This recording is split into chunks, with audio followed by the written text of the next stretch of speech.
start off the look with our brows. I'm just filling in my brows after I brush them, just to give them more, frame my face a little bit more, and I really like to do it very slightly naturally. But since my brows tend to fade away at the end, I like to deepen the outer edges of my brows with a darker brow powder just to give it more dimension. And then I'm just applying a eye primer all over my face, all over my eyelid just to give my eyeshadow something to stick on to make it more vibrant. And I'm taking eyeshadow that's my skin color and I'm applying it all over my eyelid. No, nothing crease work, no crazy dimension, just to give it a bit of color.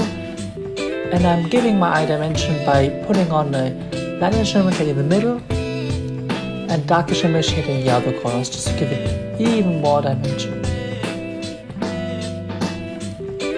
I like to apply only a little bit of concealer on my under eyes, and I'm buffing it all over my under eye area, very in a large area. And I'm following up with a glowy foundation to just even out my skin tone, not to cover up things, just to even out my skin tone, give myself a more put together look. Before I powder my foundation, I like to apply my blush so it lasts a little bit more longer and it's more vibrant then. And then I like to powder the perimeter of my face just to help my foundation not to move, because the glowy foundation rather tends to move away. Applying a little bit of highlighter on the highest points of my face just to make the glowiness long lasting.